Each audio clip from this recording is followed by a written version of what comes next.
So just to get your bearings then, if I carry straight on up that road, up that track there, that was where I turned round in my Zone Violet video.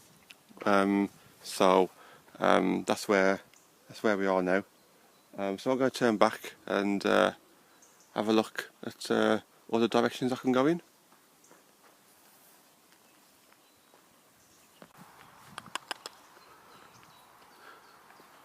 Just saw two birds just flying in there.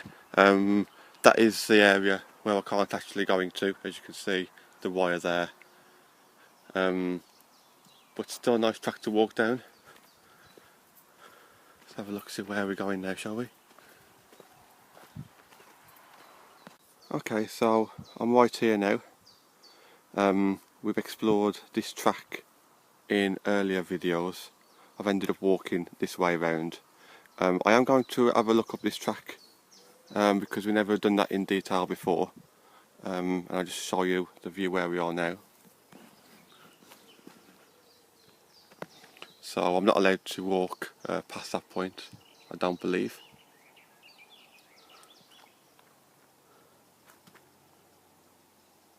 And that's the track I've walked down in previous videos.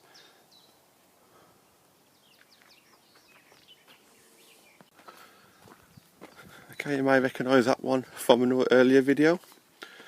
So this track I was really impressed with on my previous video, walking from Zone Violet to Zone Indigo, and I'm back on this track now, just going through the perimeter of the green zone. And in the amount of squirrels that I've seen, I'm sure I've seen another two in the distance that I couldn't get on camera, but I have to set something up down here. Don't know how I'm going to do it.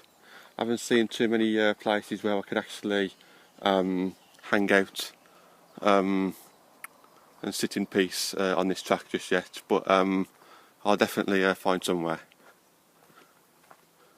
Okay, so this is where I stopped last time. If I just turn around, you'll remember that video where I explained the three different zones. So I've got a Zone Violet on the right of the screen, the green zone just there, and Indigo just there. So this time I'm going to walk up this track instead of going back to the car and explore the rest of the green zone. And the more that I'm walking on the borderline of zones that I've been to before, the more I'm seeing tracks that I never had a chance to go down last time. Don't forget guys, these zones are really big, and to cover it all in 2 or 3 hours and then put it on a 15-minute video is practically impossible. So but it's good because I'm now revisiting places that I've seen before. I'm remembering them and I'm thinking to myself, yeah, that was a good spot last time, and it ties in nicely with the walk that I'm doing today. Okay, I've been walking around for a good hour now.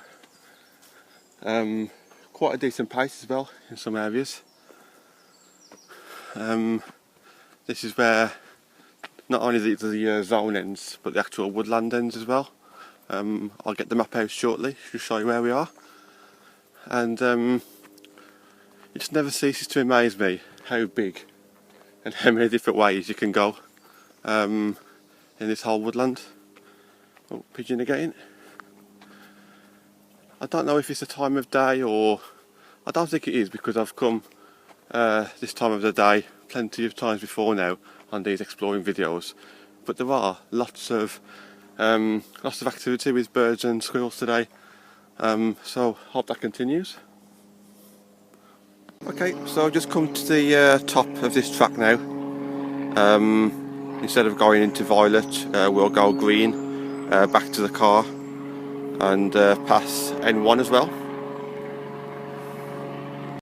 Okay, it's nearly time for some sort of summary on this zone, but before I do just want to mention, I think because I'm walking around the perimeter and the way I've laid out the 7 zones, the way I've laid out the 7 zones were based around the tracks. That's how I've kind of divided it up, so I knew which was which zone.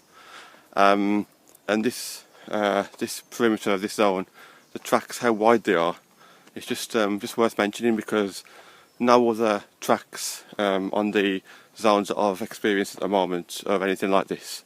So thought I would mention that one definitely. So that's just a view from the edge of Operation Rainbow into somebody's farm, I guess.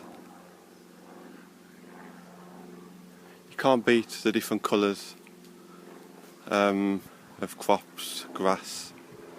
It's really nice, especially from above. And here we are, back to the main road. Surprising, as I mentioned before, the car park in front of me, N1, is usually the car park that I always stop off at first, because it's the first car park that we come to, and which means I would always see this track that I walk up, that I've just walked up, but I never took any notice of it. There is just too much to take in, and I do definitely believe it's a good idea separating it into 7 zones. Okay, so that's N1 up there, but we're going to walk this way now, back to N2. Okay, just about 5 minutes away from the car now, heading towards N2 on the main road. You can probably hear the car in the background. Yeah, definitely a pleasant surprise again today. I've not been disappointed at all since doing these exploring videos, but I was thinking to myself today it could potentially be a little bit more boring. I thought it might have been a case of me revisiting some of the other zones and seeing a lot of open space, but instead I think because of the again the difference in zones, in this case it would be the tracks, it has stood out, because I've seen so much wildlife in it took me about an hour and a half to go around that perimeter, because I've seen all these things. It's just a pleasant surprise.